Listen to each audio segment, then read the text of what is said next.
লাহৰীঘাটত BJP দলৰ মণ্ডল সভাপতিলৈ উত্ৰাৱল প্ৰতিবাদ। মৰিগাঁও জিলাৰ লাহৰীঘাট সমষ্টিৰ মণ্ডল বিজেপি দলৰ মণ্ডল সভাপতি পদ লৈ এইবেলি দুটা গোটত বিভক্ত হোৱা পৰিলক্ষিত হৈছে। তাৰে আজি কিছুদিন ধৰি বিভিন্ন পৰ্যায়ত বৰ্তমানৰ লাহৰীঘাট মণ্ডল বিজেপি দলৰ সভাপতি শংকৰ বসুমতাৰীৰ বিপক্ষে তীব্ৰ প্ৰতিবাদ কাৰ্যসূচী হাতত লৈছে নিৰ্মল কোঁৱৰ সমৰ্থকসকলে। তাৰে আজি বিয়লি 4 বজাত লাহৰীঘাট ডাকবঙলাৰ সন্মুখতে শতাধিক বিজেপি দলৰ কৰ্মীয়ে শংকৰ বসুমতাৰীৰ বিৰুদ্ধে বিভিন্ন ধৰণৰ শ্লোগানেৰে উত্তাল প্ৰতিবাদ সাব্যস্ত কৰে। আজি শংকৰ বসুমতাৰীক কিয় ইয়াত দিলে, কি কথাত দিলে, শংকৰ বসুমতাৰীয়ে কিমান টকা ঘোষ খায়? আজি যিসকলে বিজেপি হৈছে সেইসকলে কেতিয়াও স্কিম নাপায়।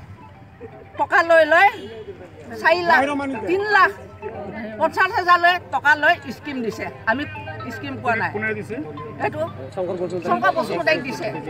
দিনত নাযায়, ৰাতি যায় তাক টকা দিয়ে। আৰু সি মানে এটা মাতব হৈছে এই কুটলি পঞ্চায়তক। সেইকাৰণে তাক ইয়াৰ পৰা আমি খেদিব খুজিছোঁ। আৰু তাক নেলাগে। আমাৰ উপযুক্ত ল'ৰা আছে, উপযুক্ত ল'ৰা আমাৰ নিজৰ স্থানীয় লাহৰীঘাট সভাপতি পঞ্চায়ত কি বুলি কয় জিলা সমষ্টি এই লাহৰীঘাট সমষ্টি যাতে আমাৰ উপযুক্ত ল'ৰাই যাতে মণ্ডল সভাপতিটো পায়। কিমান দিনলৈ চলিব বাইদেউ? আৰু চলিয়ে থাকিব।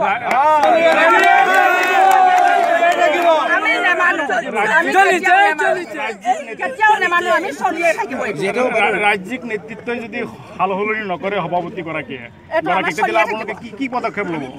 আমি লাহৰীঘাটত প্ৰতিবাদ কৰি থাকিম। আমি প্ৰতিবাদ কৰি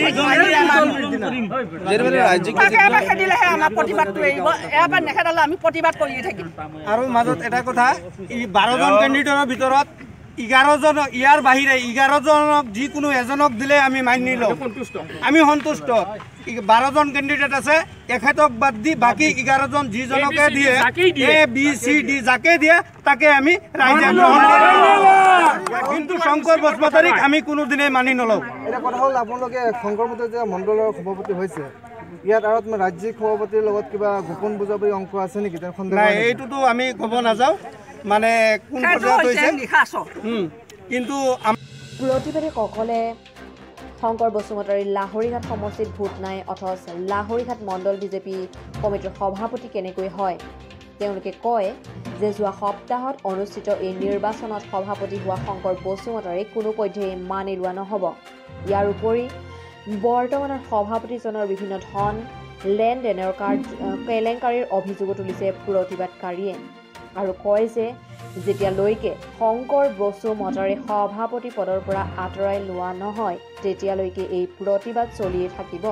ইয়াৰ দ্বাৰা বুজিব পাৰি যে লাহৰীঘাটৰ মণ্ডল বিজেপি দলৰ সমিতিৰ মাজতো পদৰ বাবে দলীয় অন্তঃকলহ সৃষ্টি হৈছে।